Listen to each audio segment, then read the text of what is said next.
Dipersembahkan oleh Beberapa tahun yang lalu saya tertarik omongan Pak Menteri di DPR bahwa untuk jadi dokter spesialis yang diperlukan puluhan ribu itu sangat mahal dan hanya orang kaya yang bisa. Nah, aku pikir udah selesai, Pak. Ternyata baru tadi malam saya dapat keluhan dari teman-teman di UNER, di UGM. Jadi dokter spesialis itu kalau yang university based itu nggak ada gajinya. Dan itu harus perlu sponsor, hanya orang kaya yang bisa. Itu gimana, Mas? Nah, saya lihat kan, kok di luar negeri kenapa banyak? Ya di kita masuknya susah, tuh spesialis tanya. Tadi yang mau banyak, kedua bayarnya mahal. Ya, kita ngomong yang mahal karena nanya yang mahal. Kita lihat kenapa mahal? Ya karena unik, Indonesia tuh satu-satunya negara di dunia yang jadi dokter spesialis harus bayar uang kuliah. Harusnya bisa nggak? Di luar negeri semua di dunia kalau jadi dibayar dokter spesialis dibayar gaji.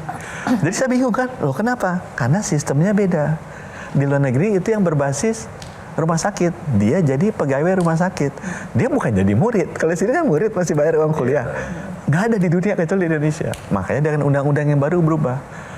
Ya itu kan menyinggung orang-orang tertentu kan. Digugat di MK saya sekarang. Sekarang saya lagi digugat MK karena saya bikin pendidikan dokter spesialis yang Di rumah sakit.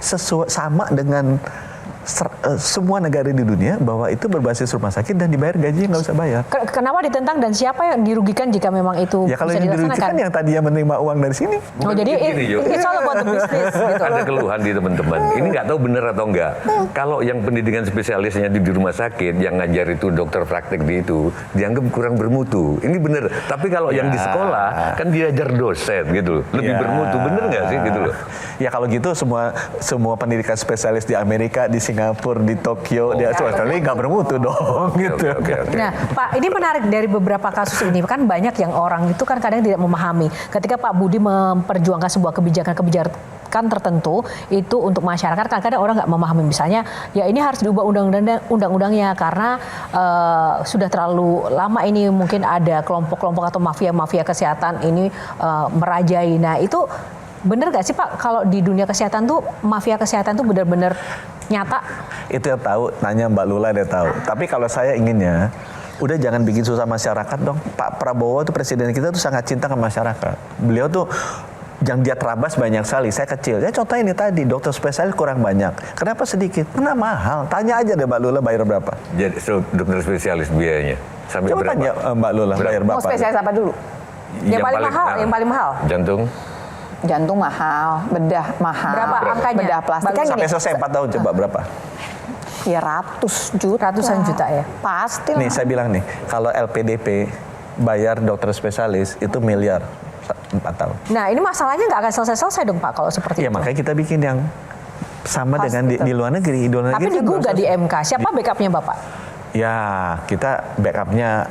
Saya kalau orang niat baik ya, aku nih banyak laku kerjaannya, selalu dibuka jalannya dan nanti orang ngerti. Siapa tahu orang-orang yang memutuskan itu lihat acara ini dilihat, oh ternyata Menkesnya bener, yang saya dengerin itu hanya satu sisi aja gitu kan. Tapi ada nggak sebuah pengalaman yang Bapak dalam menjalankan tugasnya kan nggak mudah nih, harus berhadapan tidak hanya dengan masalah masyarakat dan kesehatannya, tapi juga dengan bisnis oriented yang ada di sekelilingnya. Apalagi ketika Bapak kemudian harus menghadapi tantangan, wah bukan dokter, mana paham, ada image-image seperti itu yang kemudian menyerang Bapak begitu. Itu Bapak yang paling buruk pernah diapain Pak? Diteror, ditekan, itu apa Pak? Wah, pengalaman itu? Wah, kan sampai di demo di Monas, di demo di DPR teman-temannya Mbak Lula. Itu juga dengar kan tulis surat ke presiden gitu. Tokoh-tokoh itu pada tulis surat ke presiden, saya bilang nggak apa-apa, saya juga dendam juga nggak ada masalah buat saya karena niatnya baik. Saya pengen benar-benar agar semua dokter umum itu antri mau jadi dokter spesialis, pada kita butuh kan. Kenapa nggak dibuka tempatnya sebanyak-banyaknya?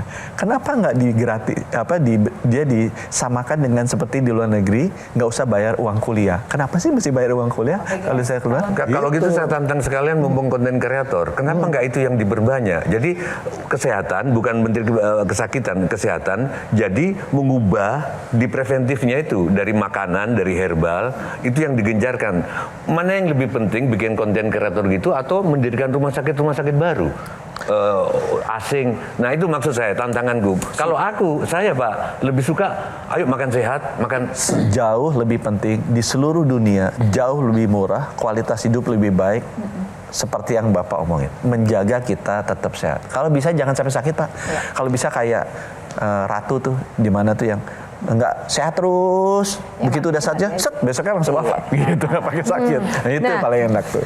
Bicara soal sehat ini kan tidak hanya masalah fisik ya Pak, tapi juga masalah mental. Tadi kita sudah punya problem ini, kekurangan dokter spesialis dengan segala macam dinamikanya. Yang kedua, untuk menuju Indonesia sehat butuh dokter aja itu juga prosesnya panjang, nggak usah spesialis, dokter umum. Apalagi ketika kita tahu banyak sekali marak kasus-kasus bullying. Untuk jadi dokter aja ternyata seorang dokter pun juga harus berusaha menyembuhkan dirinya dari tekanan mental karena bullying di internal proses edukasinya. Mungkin kita akan lihat dulu beberapa kasus bullying PPDS yang beberapa waktu terakhir sempat viral ya.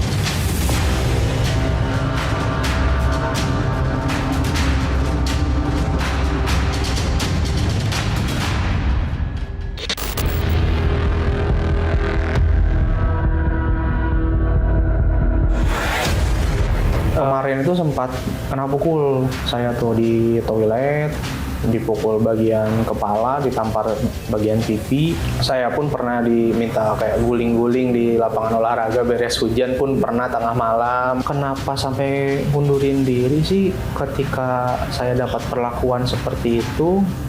Ya saya langsung mikir, oh ini udah menyimpang nih. Kuatirnya akan jadi tradisi. Lumayan udah keluar banyak banget gitu kalau untuk materi, dari mulai servis mobil senior, sewain klub, nyewain hotel kayak gitu. Kami satu angkatan tuh ya istilahnya patungan ya, patungan. Terus siapa yang kena orderannya ya udah kita bantu secara materi aja kayak gitu, di luar dana pendidikan ya gitu. Mungkin around 500-600an kayaknya keluar.